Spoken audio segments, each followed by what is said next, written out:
संपूर्ण विश्वाला शांतीचा मार्ग देणारे तथागत भगवान गौतम बुद्ध, महाराष्ट्राचे आराध्य दैवत, बहुजनांचे राजे छत्रपती शिवाजी महाराज, स्त्री शिक्षणाचे पुरस्कर्ते महात्मा ज्योतिबा फुले, आरक्षणाचे जनक राजश्री शाहू महाराज, भारतीय घटनेचे शिल्पकार, महामानव, क्रांती सूर्य, बोधिसत्व डॉक्टर बाबासाहेब आंबेडकर, तसेच माता महामाया, माता जिजाऊ, माता सावित्रीबाई, माता भीमाई, माता रमाई यांच्या पवित्र स्मृतीस त्रिवार अभिवादन करून मी माझ्या अल्पशा बुद्धिमत्तेतून साकारलेल्या विचार मंथनास आपल्यासमोर सादर करीत आहे. जर मी माझ्या समाजाचा उद्धार करू शकलो नाही तर स्वतःच्या हाताने डोक्यात बंदुकीची गोळी घालून घेईन असे उद्गार काढून जर का डॉक्टर बाबासाहेब आंबेडकर हातावर हात ठेवून बसले असते तर या समाजाचा उद्धार ते कधीच करू शकले नसते. परंतु त्यांनी त्यांचे आयुष्य, त्यांचे सर्वस्व, त्यांच्या मुलांचे भवितव्य, माता रमाईच्या इच्छा आकांक्षा सारं काही फक्त या समाजाच्या उद्धारासाठी, हक्कासाठी आणि स्वातंत्र्यासाठी पणाला लावली. आणि स्वातंत्र्याबरोबरच संविधानातून न्याय हक्कासाठी लढण्याची ताकद आपल्या मनगटात भरून दिली. आरक्षणाच्या माध्यमातून आर्थिक प्रगतीचा आणि मानाचा उच्चतम दर्जा आम्हाला मिळवून दिला. मतदानाचा अधिकार देऊन या देशाच्या राजगादीवर सत्ता गाजविण्याची ताकद आम्हाला बहाल केली. अरे कालपर्यंत गावाकुसाबाहेर राहणारा आपला समाज, उकिरड्यावर फेकलं जाणारं खाणं खाऊन जगणारा आपला समाज, जातीवाद, अंधश्रद्धा, वर्णवाद आणि अस्पृश्यतेच्या चक्रात पिळून पिळून निघत असलेला आपला समाज डॉक्टर बाबासाहेब आंबेडकरांनी अहोरात्र अविरत मेहनत करून हजारो लाखो मनुवाद्यांच्या विरोधाला झिडकारून अंधश्रद्धा जातीयतेच्या नरकातून बाहेर काढला. आणि स्वातंत्र्याबरोबरच आपल्याला मानापानाचं, स्वाभिमानाचं, माणुसकीचं जीवन जगण्याचा अधिकार प्राप्त करून दिला. परंतु आजही सारा शोषित, पीडित, भटका, विभक्त, दलित, बहुजन, मागासवर्गीय समाज त्या वर्णवाद्यांनी रचलेल्या अंधश्रद्धेच्या जातीयतेच्या कपटी कारस्थानात अडकत चाललेला दिसत आहे. आणि आजही हा सारा डोळस असून या आंधळ्यासारखा वावरणारा समाज बघून माझे मन छिन्न विछिन्न होत आहे. आज जिकडे पाहावे तिकडे आपल्या समाजाच्या समाज बांधवाची दुर्दशा झालेली आपल्याला दिसत आहे. आणि याला सर्वस्वी आपणच जबाबदार आहोत. कारण डॉक्टर बाबासाहेब आंबेडकरांनी दिलेल्या बौद्ध धम्माच्या तत्वांना आपण झिडकारून टाकले. अरे ज्याप्रमाणे एखाद्या दगडाला शेंदूर फासून कुठेही देव बनवून कोंडून ठेवावं, तसंच आपण डॉक्टर बाबासाहेबांच्या विचारांना आणि त्यांनी दिलेल्या महान अशा बौद्ध धम्माच्या तत्वांना विहारात आणि घराघरात कोंडून ठेवलं.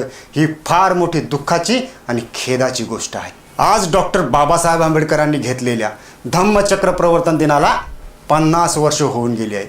तरीही आज सारा शोषित, पीडित, भटका, विभक्त, दलित, बहुजन, मागासवर्गीय समाज स्वतःला अंधश्रद्धेच्या, जातीयतेच्या कपटी कारस्थानातून सोडवू शकलेलं नाही. त्या धर्मांध जातीवाद्यांनी आणि ब्राह्मणी मनुवाद्यांनी विखुरलेल्या जातीयतेच्या आणि अंधश्रद्धेच्या नरकात आजही आपण गुरफटत चाललो आहोत. अरे पिढ्यानपिढ्या आपल्याला गुलामीत ठेवणारे हे मनुवादी लोक आजही आपल्याला हक्कापासून आणि प्रगतीपासून वंचित ठेवण्यासाठीच लोकशाहीच्या या देशात जातीवाद, वर्णवाद, अंधश्रद्धा आणि भ्रष्टाचार वाढवत आहेत.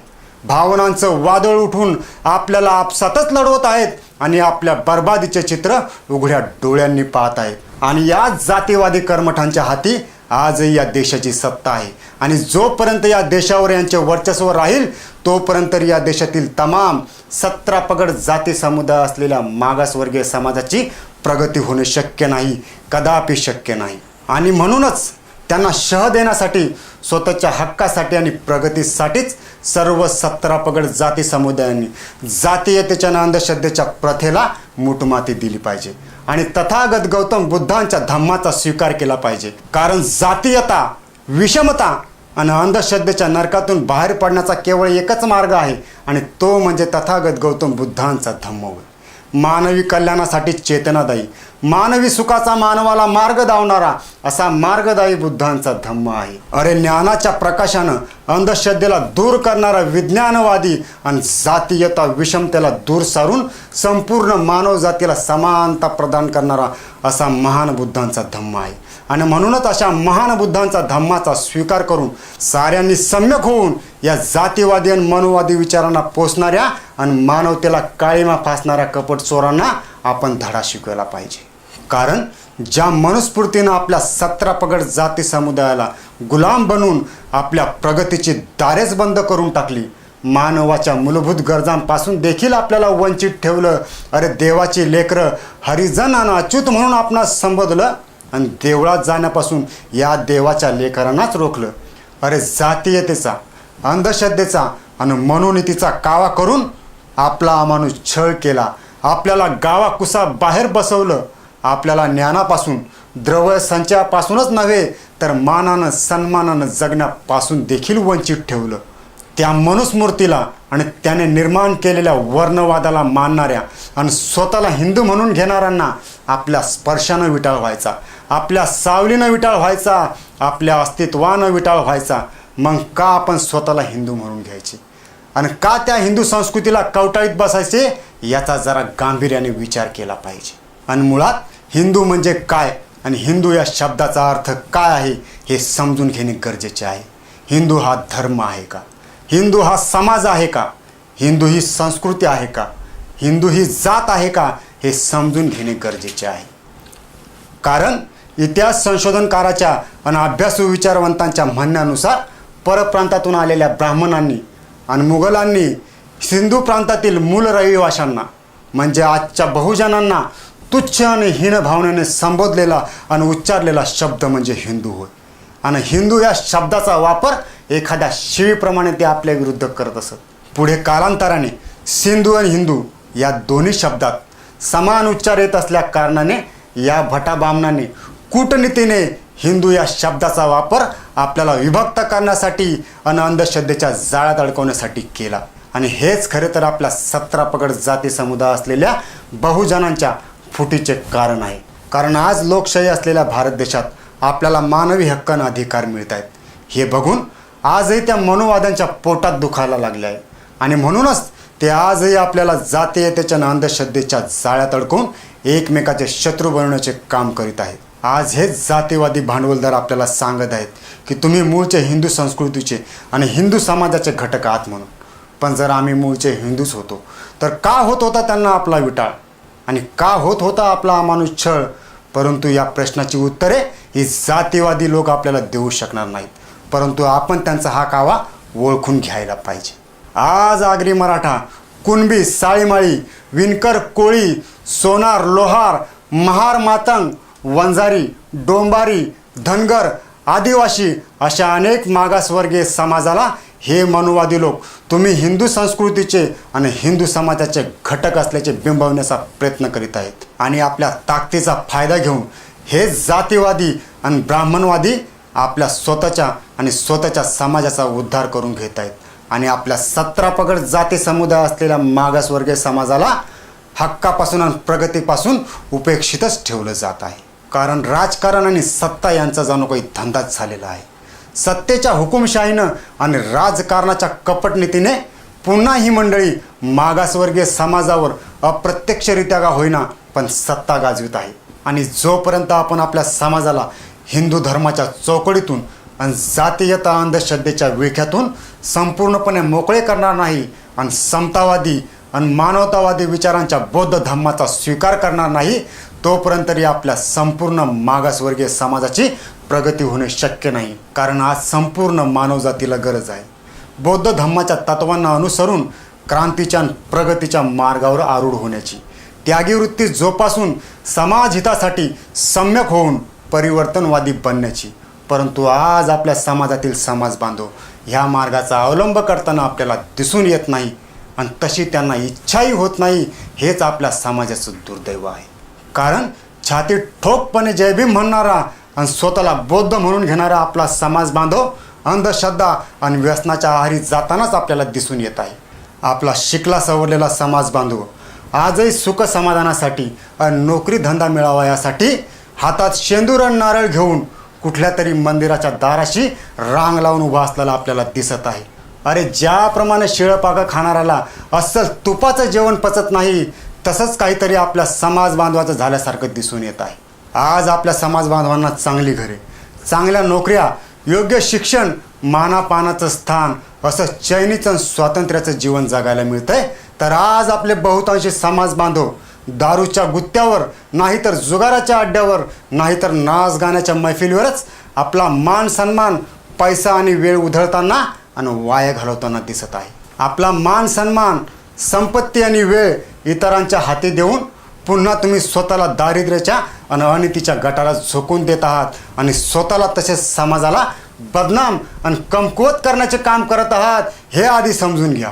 ज्या मनुवादी आणि पेशवाईच्या नीच प्रवृत्तीची डॉक्टर बाबासाहेब आंबेडकरांना चीड येत होती, त्याच नीच प्रवृत्तीच्या मार्गावर आज आपल्या समाजातील तरुण वाहताना आणि व्यसनाच्या आहारी जाताना आपल्याला दिसून येत आहे. आणि हीच खरी तर चिंतेची बाब आहे.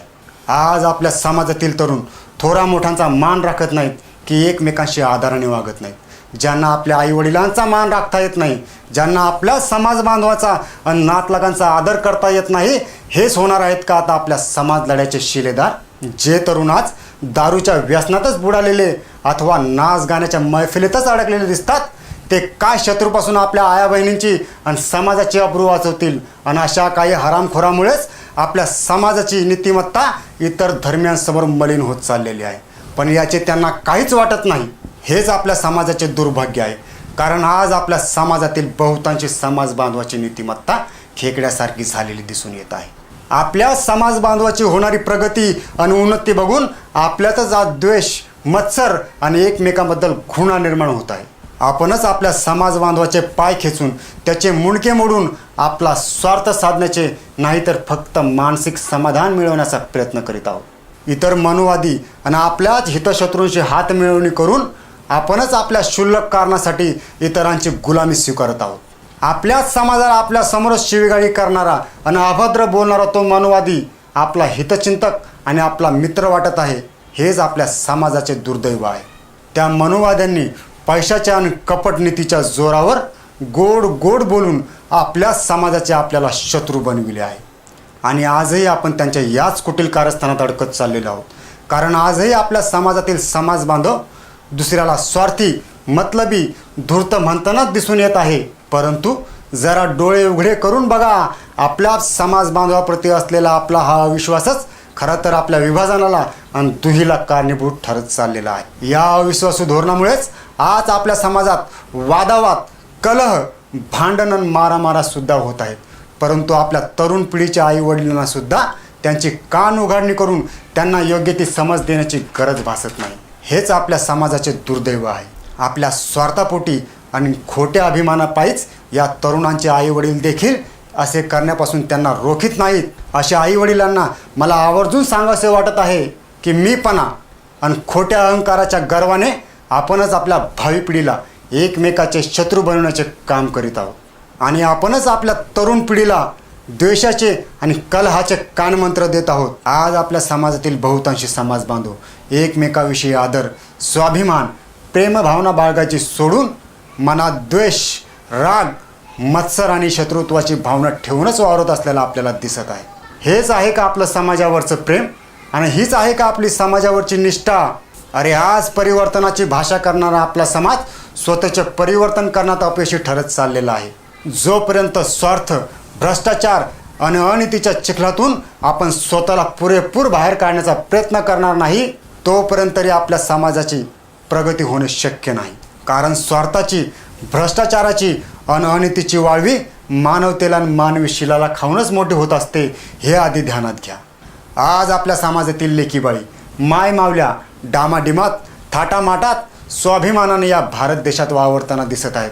परंतु आज त्यांना जे काही सुख उपभोगायला मिळते त्यामागे किती मायमावल्यांनी त्याग केला आहे, किती कष्ट सोसले आहेत, किती यातना सहन केले आहेत, किती अपमानाचे चटके सोसले आहेत, यांचा जणू काही त्यांना विसरच पडत चाललेला आहे. स्त्री शिक्षणाच्या जनक माता सावित्रीबाई फुले यांनी जातीवादाच्या दगडाचे घाव झेलले, शेणाचा मारा सहन केला, अपमानाचे चटके जिव्हारी साठवून ठेवले आणि अविरत झटत राहिल्या. का? तर तुम्हाला शिक्षण मिळावे यासाठीच. परंतु आज आपल्या समाजातल्या किती अशा स्त्रिया आहेत ज्या शिक्षण घेऊन शिक्षणाचा सदुपयोग करताना आपल्याला दिसत आहेत. आपल्या समाजातील लेकीबाळींना मानानं जगता यावं, सन्मानानं वागता यावं, याच विचारांनी माता रमाईने संपूर्ण आयुष्य डॉक्टर बाबासाहेब आंबेडकरांना कधीही संसाराच्या गाडात गुरफटून ठेवलं नाही. पुत्र शोकाचे डोंगर त्यांनी छातीशी कवटाळले आणि पाणावलेले डोळे नेहमीच डॉक्टर बाबासाहेब आंबेडकरांपासून लपून ठेवले. का? तर त्यांचे समाजकार्याचे पाऊल मागे वळू नये यासाठीच.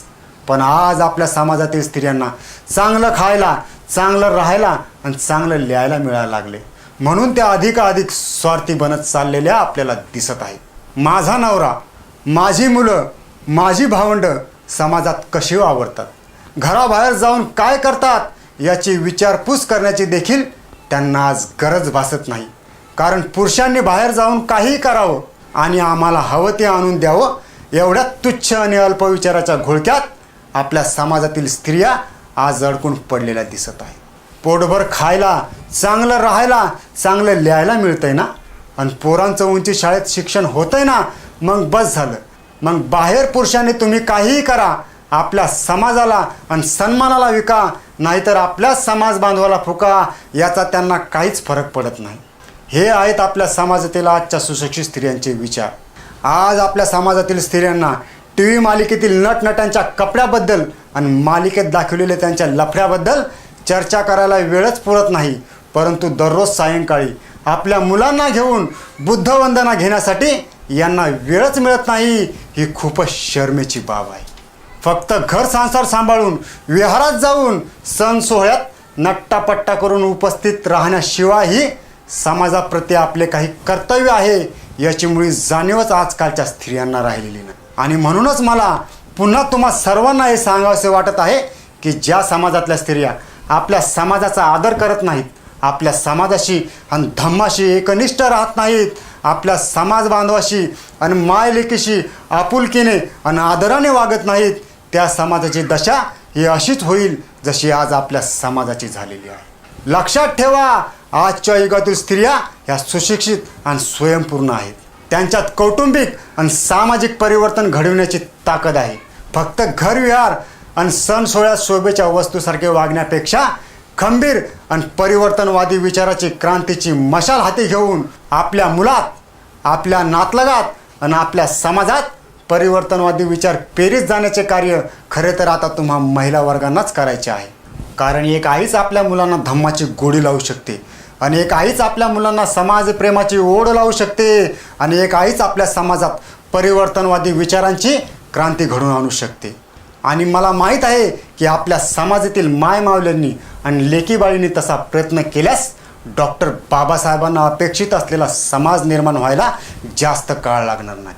30 सप्टेंबर 1956ला डॉक्टर बाबासाहेब आंबेडकरांनी दिल्लीमध्ये शेड्यूल कास्ट फेडरेशनच्या बैठकीत रिपब्लिकन पार्टी ऑफ इंडियाचा आराखडा सादर करून शेड्यूल कास्ट फेडरेशन बरखास्त करण्यात आल्याची घोषणा केली होती.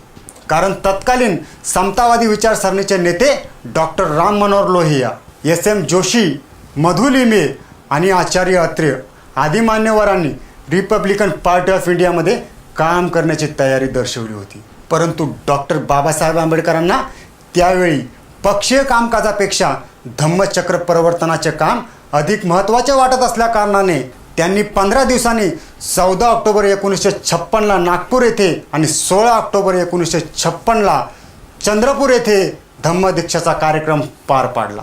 त्याच कालखंडात बुद्ध आणि धम्म या ग्रंथाचे लिखाण करण्यात ते व्यस्त होते. त्या दरम्यान 20 नोव्हेंबर 1956ला काठमांडू येथील धम्म परिषदेत उपस्थित राहून त्यांनी बुद्ध आणि धम्म या विषयावर प्रभावी असे भाषण केले होते. परंतु बुद्ध आणि धम्म या ग्रंथाचे लिखाण संपवित असतानाच दुर्दैवाने 6 डिसेंबर 1956 रोजी डॉक्टर बाबासाहेब आंबेडकरांचे महानिर्वाण झाले.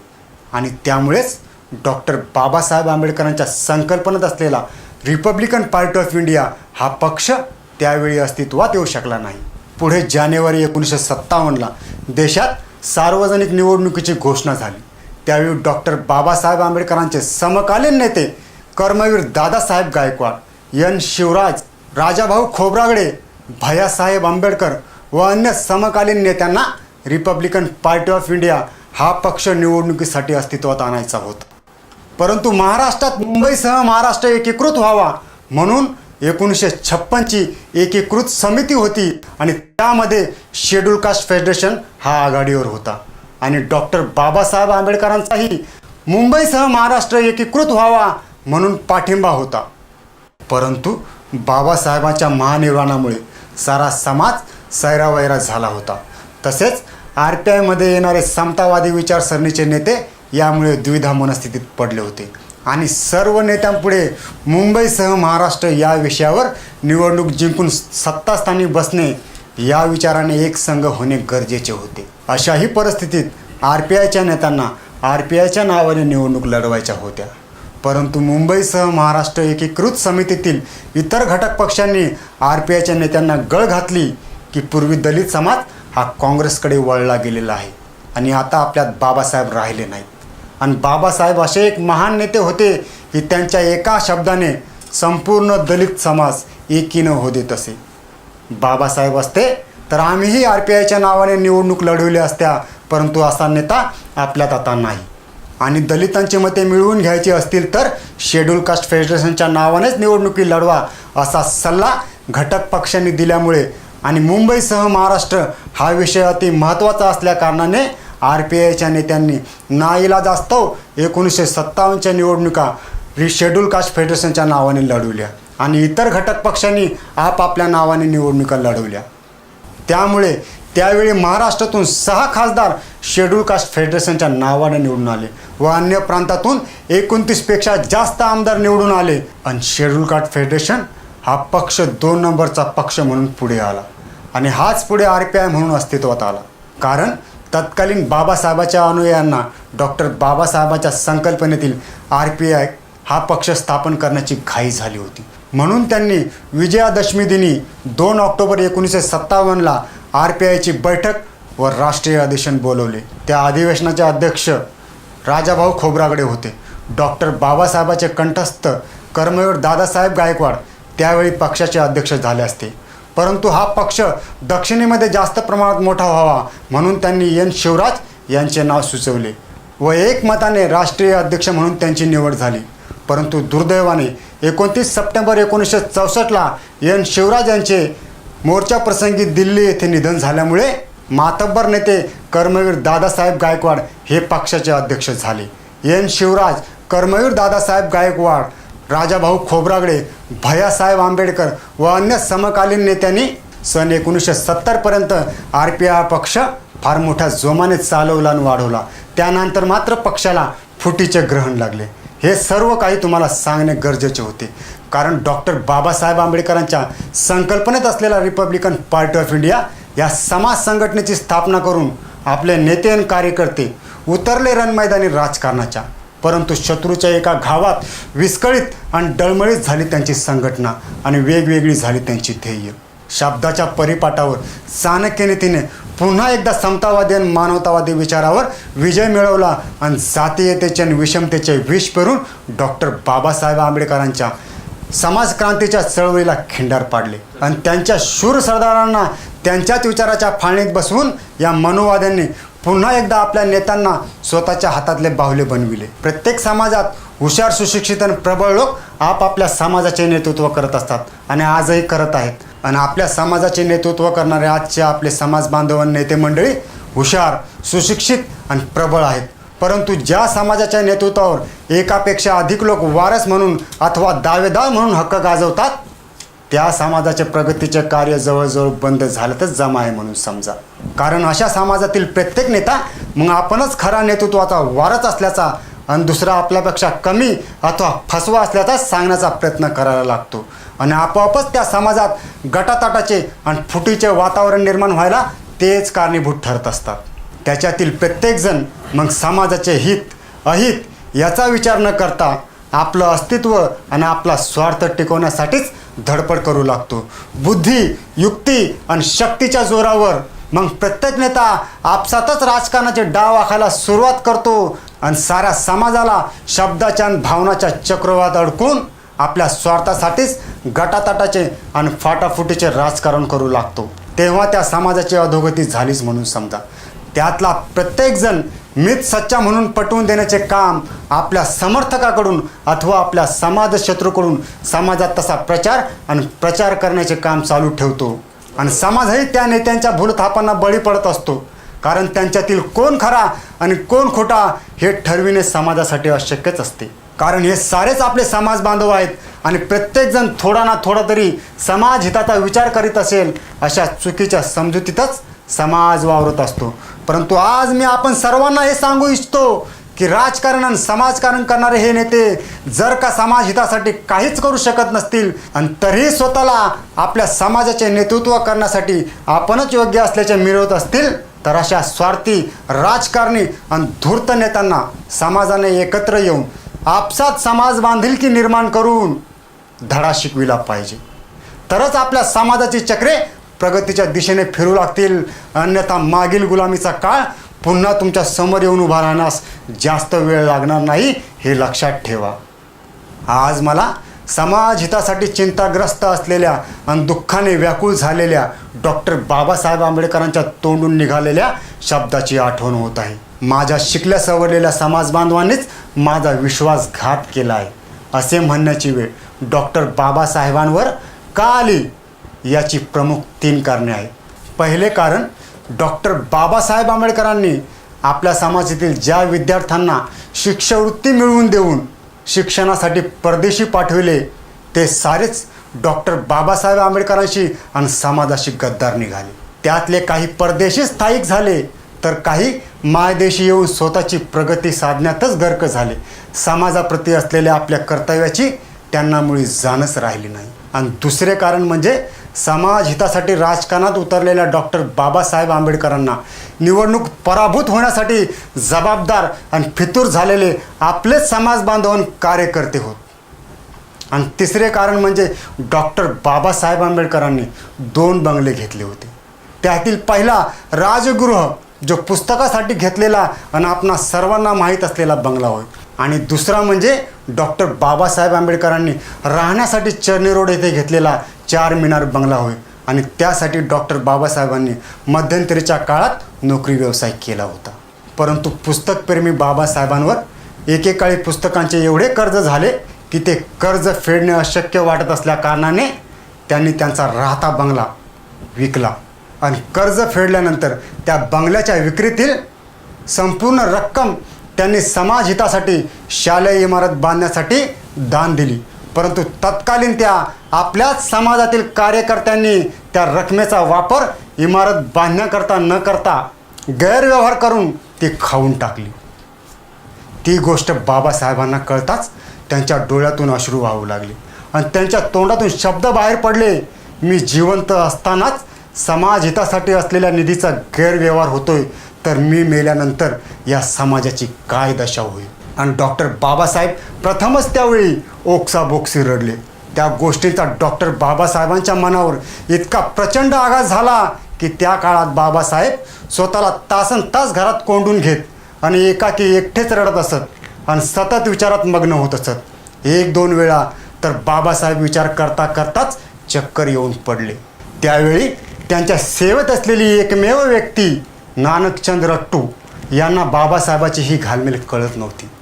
म्हणून त्यांनी धाडस करून एकदा बाबासाहेबांना विचारले, बाबासाहेब, आपण अशा कोणत्या विचारात आहात की ज्यामुळे आपली प्रकृती वारंवार खालावत चाललेली आहे. त्यावेळी बाबासाहेब त्याला उद्देशून म्हणतात, नानक, या समाजाच्या उद्धारासाठी मी अतोनात कष्ट सोसले. या समाजाच्या गाड्याला इथवर आणताना मला फक्त अपमानाचे आणि शिवाशापाचे डोंगरच पदरी पडले आहेत.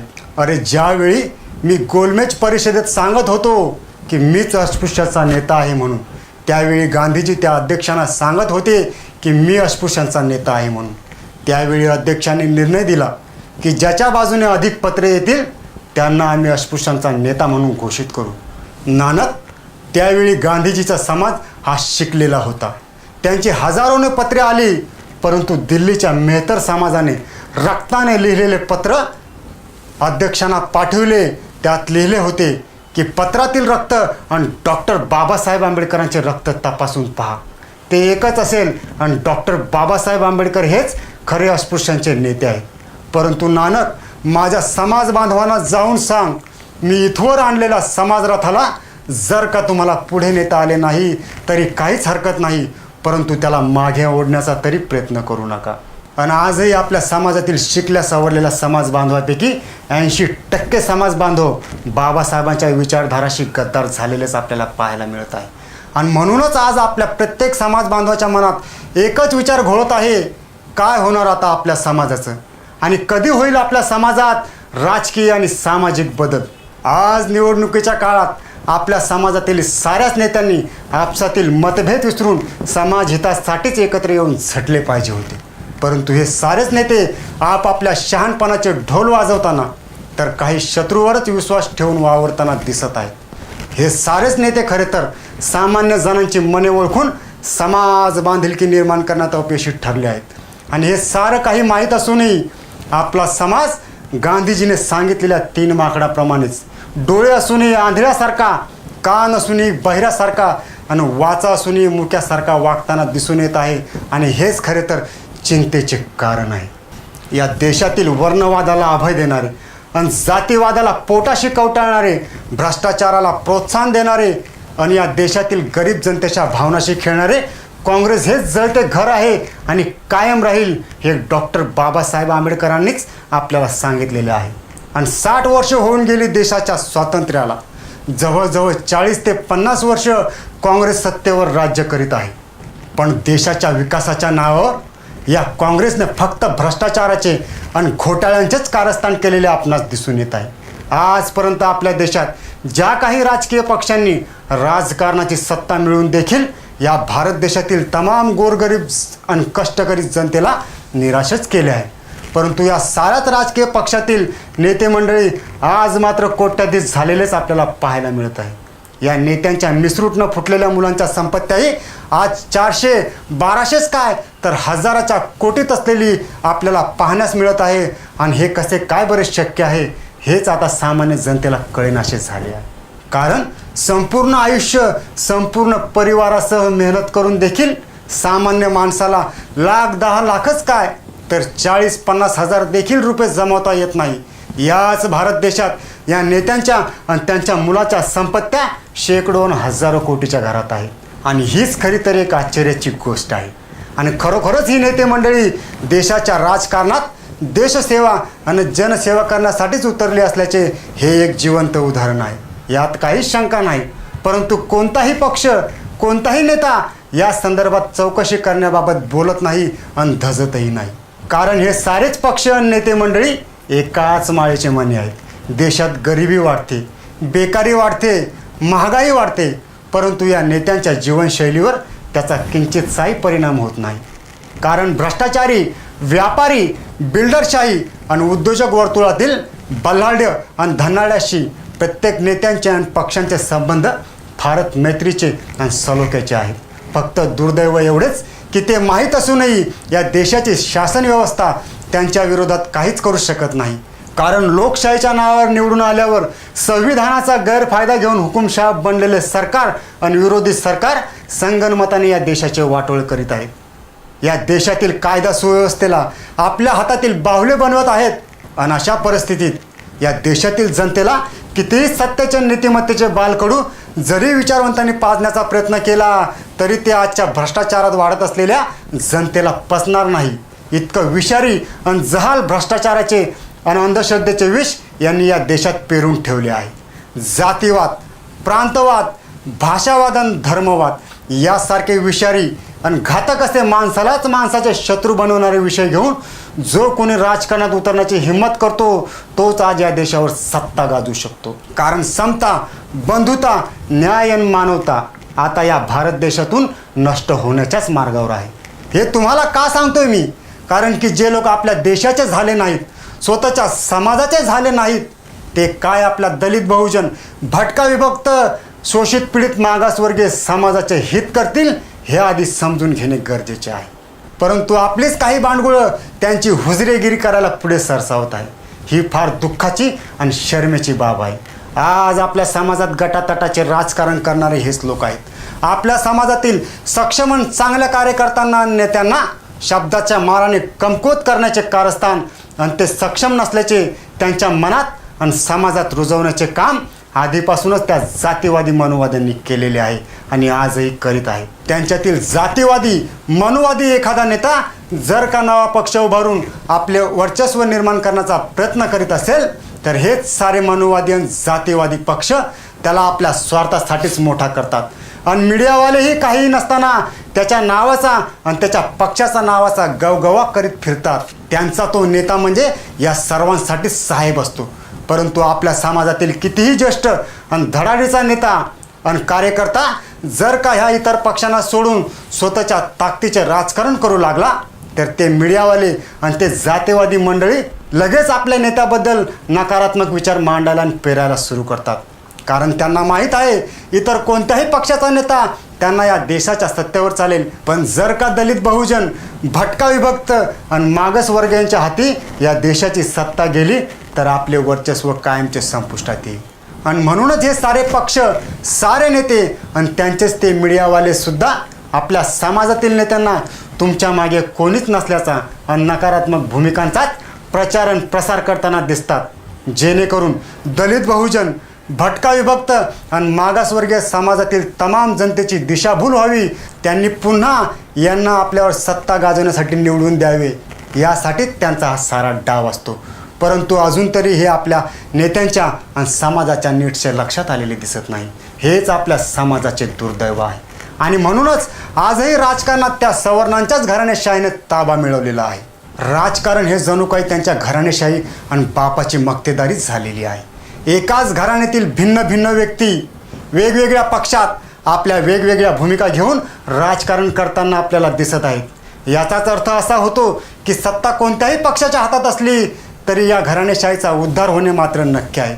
आणि लोकशाही हक्काचा खरा वारस असलेला सामान्य माणूस आपल्या हक्कापासून वंचित राहणार हे नक्की आहे. कारण राजकारण, समाजकारण आणि उदात्तीकरणाच्या सगळ्याच जागेवर या घराणेशाहीचे कपटी कारस्थानच आपल्याला पाहायला मिळत आहे. प्रत्येक पक्ष संघटना आज भ्रष्टाचार आणि लूटमार नीतीचाच वापर करताना आपल्याला दिसत आहे. आणि प्रचंड मोठी जनसंख्या ताकद असलेल्या दलित बहुजन भटका विभक्त आणि मागासवर्गीय समाजाला जातीयतेच्या आणि अंधश्रद्धेच्या वादात अडकवून त्यांच्या दुही निर्माण करून त्यांना संपवण्याचा आणि कमकुवत करण्याचा डाव हे सत्ताधारी आणि जातीवादी लोक मांडत आलेले आहे.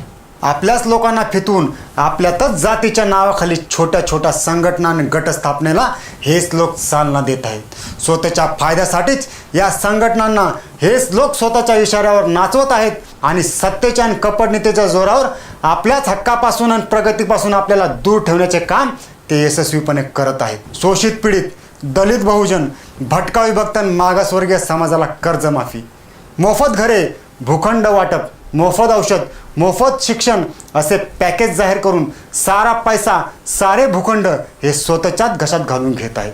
आणि आपल्याच पैशाने जाहिराती करून सामान्य जनतेची सहानुभूती मिळवण्याचा प्रयत्न करीत आहेत. मीडियाच्या जोरावर आज अंधश्रद्धा आणि भटशाहीचा प्रचार आणि प्रसार मुबलक प्रमाणात केला जात आहे. राष्ट्राचा आणि जनतेच्या उन्नतीचा नारा देत फिरणारे हे धूर्त कावळे स्वतःच्या आणि स्वतःच्या सहकार्याचे स्वार्थ साधून घेण्याचेच काम करीत आहेत हे आधी जाणून घ्या. आपल्या देशातील तमाम संत आणि महापुरुषांनी या भारतभूमीत मानवतावादी आणि समतावादी विचारांची शिकवण पेरलेली आहे. परंतु या मनुवादी मंडळीने त्याच संत आणि महापुरुषांचे नाव घेऊन त्यांना जातीच्या चौकटीत बसवून आपल्याला विभक्त करण्याचे आणि एकमेकाचे शत्रू बनवण्याचे कारस्थान केलेले आहे. परंतु आपण त्यांचा हा कावा ओळखून घ्यायला पाहिजे. आपली प्रचंड शक्ती निर्माण करण्यासाठीच सर्व 17 पगड जाती समुदाय असलेल्या मागासवर्गीय समाजाने एकत्र येऊन या मनुवादी चांडाळ चौकडीला आधी नेस्तनाबूत केले पाहिजे. तेव्हाच खरे तर या भारत देशातील मूळ निवासी नागरिकांचे कल्याण होईल. तोवर तरी हे शक्य नाही. आज आपण सर्वांनी त्या पुरातन भाकड कथा, अंधश्रद्धा जाळून नवीन मानवतावादी, समतावादी आणि विज्ञानवादी विचार स्वीकारून मानानं, सन्मानानं जगायला शिकले पाहिजे. आणि त्या सनातनी कर्मठांना दाखविलं पाहिजे की आज आपला समाज विद्वान, सक्षम आणि सम्यक झालेला आहे. आणि आता पुन्हा आम्ही तुमच्या कपटनीतीच्या जाळ्यात कदापि अडकणार नाही. पण आज आपल्या समाजातील नेत्यांना समाज हितापेक्षा स्वतःचे नाव आणि राजकारणातील स्वतःचे अस्तित्वच अधिक महत्त्वाचे वाटत आहे. समाजाचे काही हो, आम्ही मात्र मीपणाचे आणि स्वार्थाचे राजकारण करत राहणार हीच जणू काही त्यांची भूमिका असल्याचे आपणास दिसून येत आहे. परंतु आपल्या समाज बांधवांनाही याचे फारसे काहीच वाटत नसल्याचेच आपल्याला दिसून येत आहे. आणि म्हणूनच फक्त नेत्यांनाच दोष देत बसणे योग्य होणार नाही. कारण वरवर जरी समाज म्हणत असेल की साऱ्या नेत्यांनी एकत्र येऊन समाजाच्या हितासाठी राजकारण करायला पाहिजे, परंतु प्रत्यक्षात समाजातच समाज बांधिलकी आणि एकी नसल्याचे आपणास दिसून येत आहे. आणि मुळात सारे नेते एकत्र आले म्हणजे समाजाची ताकद वाढणार नसून जर का सारा समाज गटातटाचे राजकारण आणि आपसातील द्वेषाचे मतभेदाचे समाजकारण खोटा अहंकार आणि स्वार्थीपणा सोडून जर का एक झाला तर हे नेते मंडळी आपोआपच एकत्र येतील आणि संपूर्ण ताकदीनिशी समाजाच्या हितासाठी राजकारण करू लागतील, कारण त्यांना मग याशिवाय दुसरा पर्यायच उरणार नाही. म्हणूनच माझे तमाम समाज बांधवांना कळकळीचे सांगणे आहे की आधी घराघरात, नगरानगरात आणि गावागावात मनामनाने एक व्हा आणि दाखवून द्या मग त्या जातीवाद्यांना, दलित बहुजन, भटका विभक्त आणि मागासवर्गीय समाजाची खरी ताकद. परंतु आज मला समाजात वेगळे चित्र दिसत आहे. प्रत्येक शहरात आणि गावात आपलाच समाज बांधव आपल्याच विरोधात राजकारण आणि समाजकारण करताना आपल्याला दिसत आहे आणि म्हणूनच त्यांना इतरांशी दोन हात करण्याची सवडच मिळत नाही. माझा नेता असा, तुझा नेता तसा, बाबासाहेब असे म्हणाले होते आणि बाबासाहेब तसे म्हणाले होते, अशा वादाच्या चक्रातच आज आपले समाज बांधव आपल्याला अडकलेले दिसून येत आहेत. पण बाबासाहेब नेमके काय म्हणाले होते हे जर का त्यांना नीट कळालं असतं तर मग त्यांचं मन हे आज असं त्या स्वार्थीने त्यांच्या मागे कधीच पळालं नसतं. परंतु आज आपल्या समाजातील जे काही लोक शिकले त्यातले बरेचसे लागले पोटापाण्यासाठी नोकरी धंदा करायला आणि जे राहिले बेकार ते लागले राजकारणात उतरायला आणि समाजाचा उद्धार करायला. स्वतःच्या पोटाची खळगी भरण्यासाठीच आणि समाजात रुबाब गाजवण्यासाठीच आजकालचे तरुण खरे तर या क्षेत्रात उतरत आहेत आणि त्यांना मुळे समाजकार्य आणि समाजसेवेचा अर्थच आता कळेनासा झाला आहे. आणि अशा ह्या साऱ्या प्रकाराचा फायदा जर का आपला शत्रू पक्ष आपल्यातच भांडण लावून आणि आपलाच अशा स्वार्थी वृत्तीच्या लोकांना विकत घेऊन आपल्यातच गटातटाचे आणि फुटीचे राजकारण निर्माण करून जर ते आपल्यावर सत्ता गाजवत असतील तर त्यात गैर तरी काय आहे? कारण आपणच आपला मान सन्मान, आपली अब्रूच त्यांच्या पायाशी गहाण ठेवत असलो तर ते का नाही बिनधास्तपणे आपल्या अब्रूची लक्तरे तोडणार? याचा जरा गांभीर्याने आज विचार केला पाहिजे. अरे आपल्या समाजातील आया बहिणींची अब्रू आजही साऱ्या गावासमोर लुटली जाते आणि आपल्याच समाजातील मायमाऊल्यांना भर चौकात विवस्त्र करून त्यांची धिंड काढली जाते आणि त्यांची बेकदरपणे कत्तल केली जाते आणि आपल्या समाजातील समाज बांधवाचा आजही अमानुषपणे छळ केला जातोय, त्यांचा अपमान केला जातोय आणि आपल्या समाजातील हक्कासाठी आणि स्वाभिमानासाठी लढणाऱ्या समाज बांधवावर सर्रासपणे गोळीबार करून त्यांना ठार केलं जाते. अरे मानवतेला काळीमा फासणारे आणि माणुसकीला लाजवणारे निष्कृत्य ही मनुवादी, जातीवादी मंडळी आजही राजरोसपणे घडवून आणत आहेत आणि तरी चंदरुपड्यासाठी आणि खुर्चीसाठी आपले काही नेते मंडळी आणि कार्यकर्ते आणि काही समाज बांधव सुद्धा त्याच मनुवादाच्या दारात बसून त्यांची हुजरेगिरी स्वीकारत आहेत. हीच खरी तर लज्जास्पद गोष्ट आहे. जर का अजूनही त्यांचा स्वाभिमान जागा होत नसेल आणि मनुवादी त्या नीच प्रवृत्तीची जर का त्यांना चीड येत नसेल आणि अजूनही त्यांची मने स्वतःचा मीपणा आणि खोटी तत्वे सोडायला जर का तयार होत नसतील आणि आपल्या मनातील, आपल्या समाजातील आपसातले वाद मिटून आपल्या आया बहिणींची आणि समाजाची अब्रू वाचविण्यासाठी आणि त्या जातीवादी मनुवाद्यांना धडा शिकविण्यासाठी अजूनही ही नेते मंडळी, कार्यकर्ते आणि समाज बांधव त्या मनुवाद्यांची हुजरेगिरी सोडून जर का एक होत नसतील तर थू त्यांच्या जिंदगानीवर. त्यांच्यासारखी स्वार्थी, मतलबी आणि धूर्त लोक आपल्या समाजात जन्म आली याचीच खरी तर समाजाला लाज वाटली पाहिजे. अरे शिक्षण हे वाघिणीचं दूध आहे आणि जो कोणी ते प्राशन करील तो गुरगुरल्याशिवाय राहणार नाही असे डॉक्टर बाबासाहेब आंबेडकरांनीच आपल्याला सांगितले होते. परंतु त्याचबरोबर त्यांनी हे देखील सांगितले होते की शिक्षण हे दुधारी तलवारीसारखे आहे आणि त्याचा उपयोग जसा मानवाच्या हितासाठी आणि कल्याणासाठी करता येतो तसाच त्याचा दुरुपयोग करून मानवाचा आणि मानवी कल्याणाचा विध्वंस देखील करता येतो. आणि जर का तुम्ही शिक्षणाचा उपयोग स्वतःचा स्वार्थ साधण्यासाठी कराल तर मानवजातीच्या स्वतःच्या विनाशाला तुम्हीच कारणीभूत ठराल.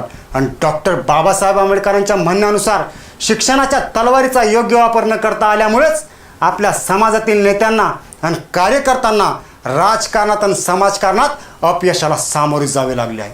कारण पुस्तकी ज्ञान, राजकारणाचा अभ्यास फक्त एवढेच पुरेसं नसतं समाज हितासाठी राजकारण करण्यासाठी. फक्त चिकाटी आणि जिद्द असली म्हणजे समाज हिताची लढाई जिंकता येत नाही. त्याचप्रमाणे अर्धवट ज्ञानशक्तीने आणि तुरळक संघटनेच्या ताकदीने राजकारणात कुरघोडी करता येत नाही. या राजकारणाच्या आखाड्यात दोनच व्यक्ती टिकाव धरू शकतात. एक तर त्यागी, निस्वार्थी, निर्मळ, निर्भीड, चिवटन जिद्दी, आणि दुसरा म्हणजे स्वार्थी, मतलबी, धूर्त, कपटीयन, कावेबाज.